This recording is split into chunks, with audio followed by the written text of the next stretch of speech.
जय हिंद, वंदे मातरम और भारत माता की जय. Mine is not one political slogan. I say it only because I've experienced it like that. If you look at my entire career, my whatever I say, all my speeches, I always speak extempore. And it's a deliberate plan. It's my strategy. I speak extempore because when you speak extempore, you speak from your heart. And when you speak from your heart, you don't have to think. Because when your mind starts thinking, it starts manipulating, it starts playing to the gallery. But I decided when I started my public speaking career to speak straight from my heart because I don't have to remember anything and only truth comes out of my mind. Truth, the way I have seen it, the way I have experienced it and felt it. So, as far as India is concerned, this great land of Bharat Muni, the great Bharatvarsh, I have actually experienced the greatness of India, which I'll share it with you. But before that, I want to share a little past of mine. Why it took me so long, almost half a century, to experience the greatness of India. Those who do not know, let me just inform you that I was born into a family of freedom fighters. Both my mother and father were freedom fighters. Till their last breath, they wore khadi. My mother got married when she was 14 or 15 years old. In those times, girls used to get married early in villages. And immediately after her marriage, within 3 months, she was in jail because my father was a freedom fighter. And she joined him and she was also thrown into jail. The reason I'm telling you this is to emphasize that I come from a background where nationalism, love for the country was supreme. On top of that, my father was one of the greatest Sanskrit scholars. He translated all the Vedas, the entire Kalidas, and he was a very celebrated scholar of Indian history and Indian values and Indian philosophy. I also grew up in an environment where some of the greatest nationalist people used to come day and night, including Ramdhari Singh Dinkar and some of the best minds of those times. But despite such strong background, I hated everything about my background. I hated this country. I hated the society. I hated the history of India. And somehow I wanted India to become like Europe.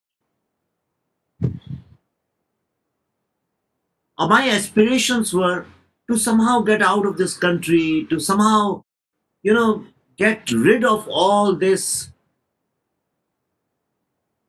I never believed in the history which was taught to me by my parents, the greatness of our heritage.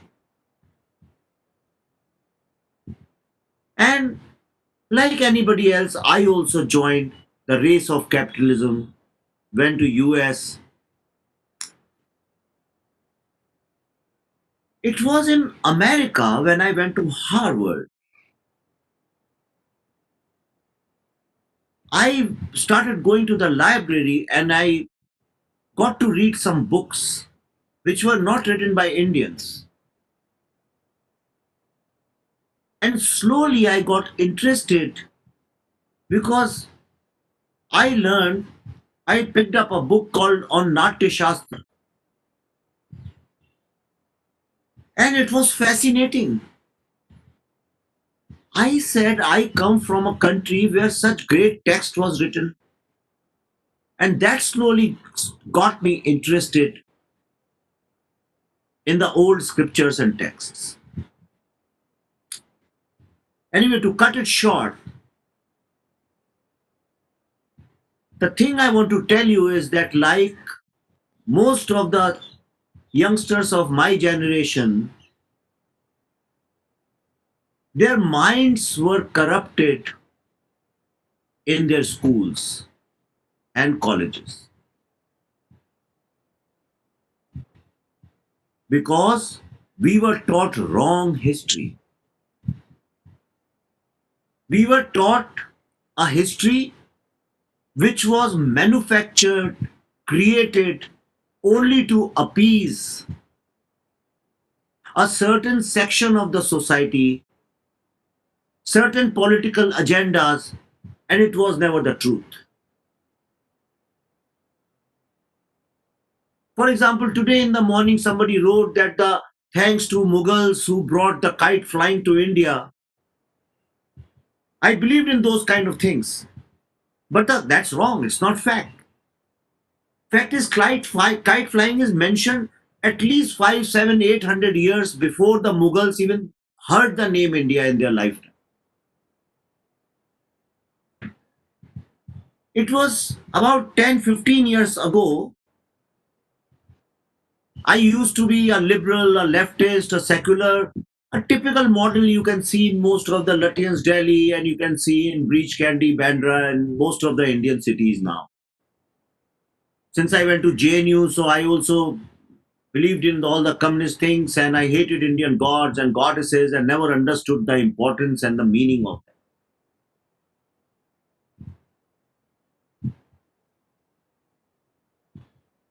It's only 10, 15 years ago I got an opportunity. In fact, something happened and I decided to teach, and it gave me an opportunity to travel all across India.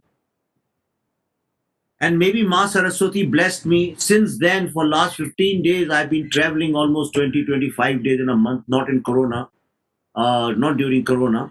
But otherwise, I was traveling 20, 25 days in a month, traveling to different cities, towns, villages, everywhere.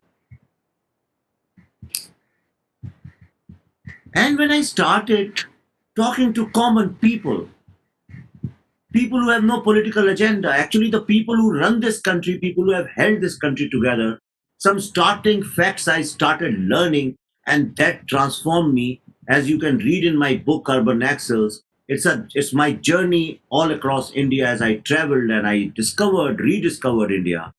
And since then, I have been so proud that if I have to take birth as many times as I can, I would want to be born here, and I'm going to tell you in detail why. First thing I want to tell you is that India is the only country in the history of humanity which was ruled for 1,000 years or enslaved for approximately 1,000 years by the minorities. It's very important. You have to understand this. For 1,000 years, we were ruled by the minorities. First 800 years by the Islamic tyrants, and then next 200 years by Christian tyrants.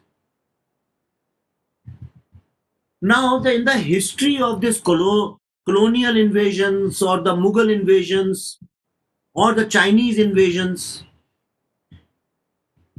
wherever these invaders went, those countries changed their official religion to the religion of the invaders. So you will see in Africa, wherever the British people went, those countries became Christian.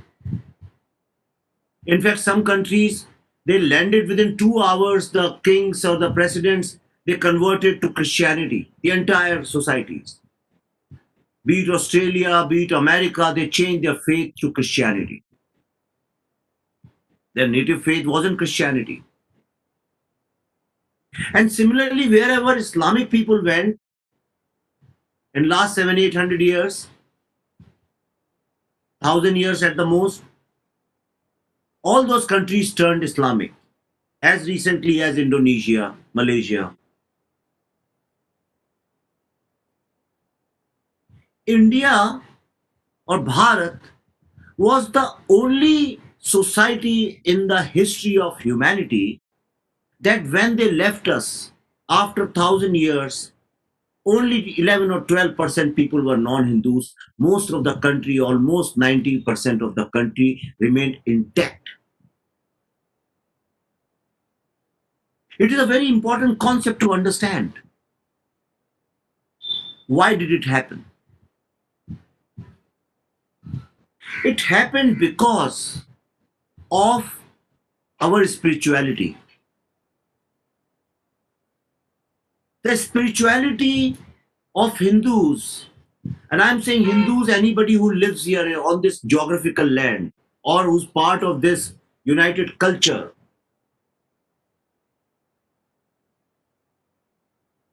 the spirituality of Hindus liberated their mind and that gave them a perspective about the world and the universe, which gave them so much of confidence that we naturally became secular and liberal. We accepted the diversity. We don't have to teach any child why diversity is important. Like in America, I was recently there, or especially in Europe also now. There's so much of emphasis on liberalism and diversity, because those are oppressed societies. Before Mughals came in, we were never an oppressive society, never ever.